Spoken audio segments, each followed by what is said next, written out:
교회의 정치 참여를 성경적이냐 아니냐는 논의할 가치조차 없습니다.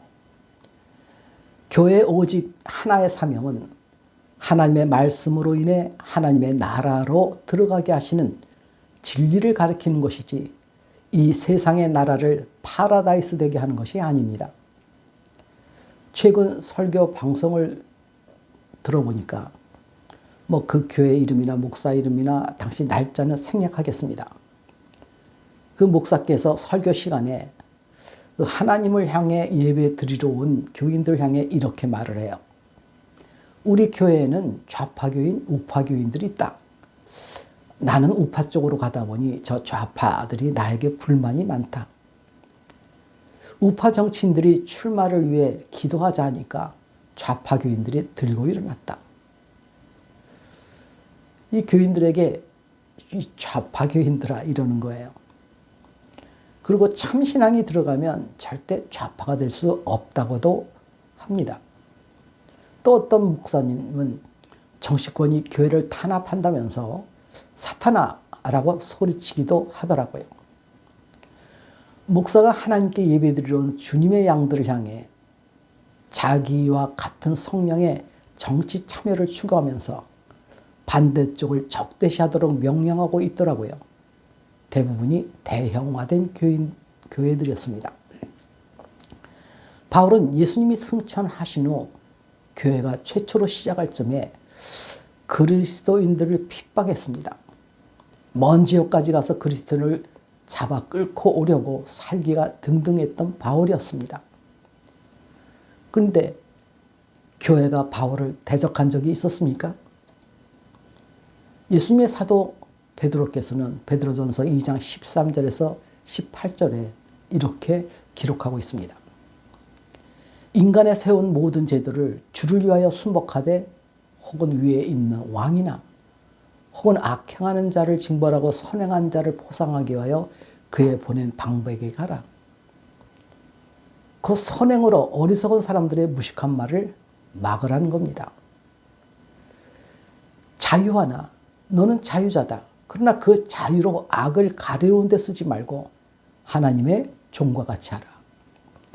무사람을 공경하며 형제를 사랑하며 하나님을 두려워하며 왕을 공경하라고 말하고 있습니다.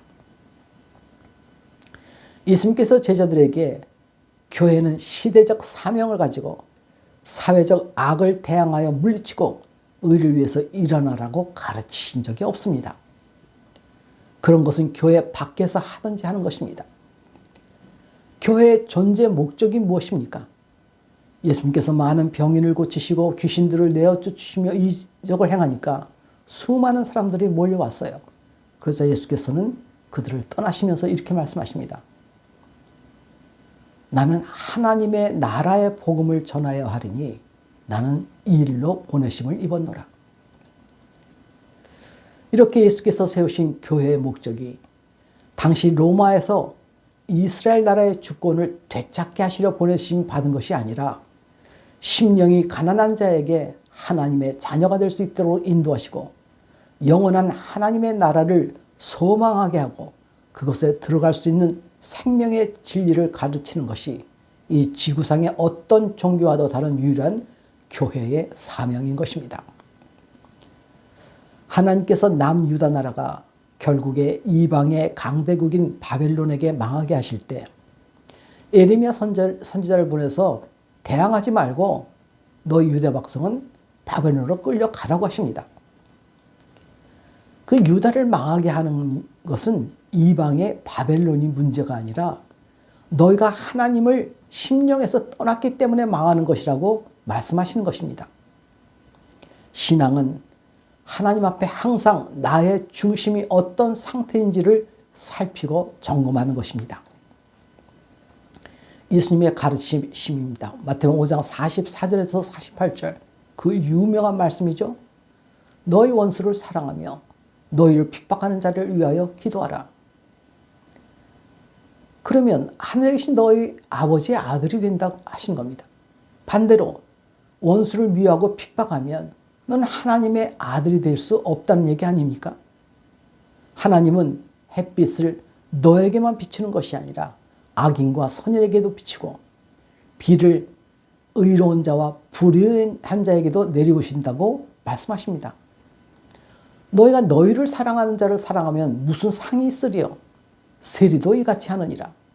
세리라고 의미하는 바는 불신자여 죄인을 상징하겠죠. 누가복음 6장 28절에는 너희를 저주하는 자를 위하여 축복하며 너희를 모욕하는 자를 위하여 기도하라고 하십니다. 진보든 좌파든 이 땅에 아직 살아있는 동안은 하나님의 나라로 인도해야 할 귀한 영혼들입니다. 우파가 되는 순간 천국표를 받은 것입니까? 좌파는 무조건 하나님 나라에 못 들어갑니까? 네 원수를 사랑하라는 하나님의 명령을 짓밟고 일어서는 사람이 도대체 누구입니까? 마태복음 7장 1에서 3절은 예수님께서 비판을 받지 아니하려거든 비판하지 말라. 너가 오히려 비판을 받을 것이고 네가 헤아리는 만큼 너도 헤아림을 받을 것이라.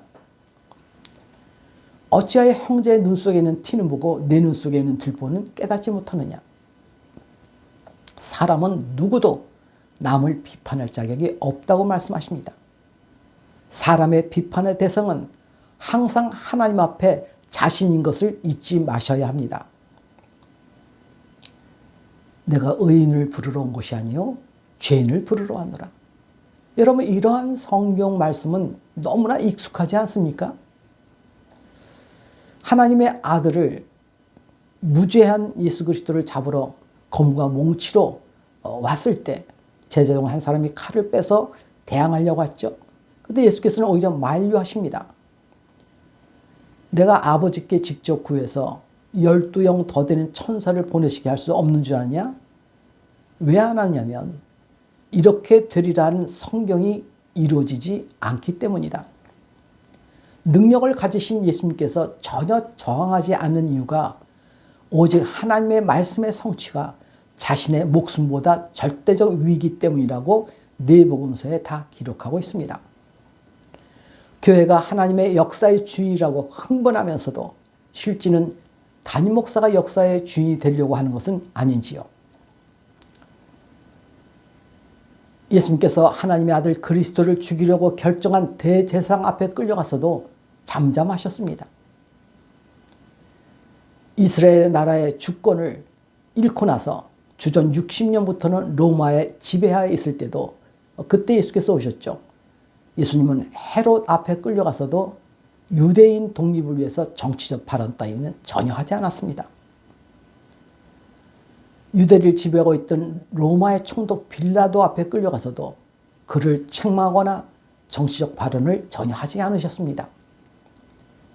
제자들에게 로마를 향해 독립운동하라고도 가르치시지 않으셨습니다.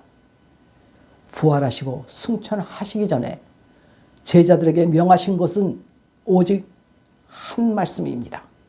하나님의 나라에 관한 말씀을 하셨습니다. 사도행전 1장 3절입니다. 예수님의 이름으로 예수님의 이름을 지어나가는 교회. 그럼에도 우리 목사니까 아멘입니까? 교회 왜 다니십니까?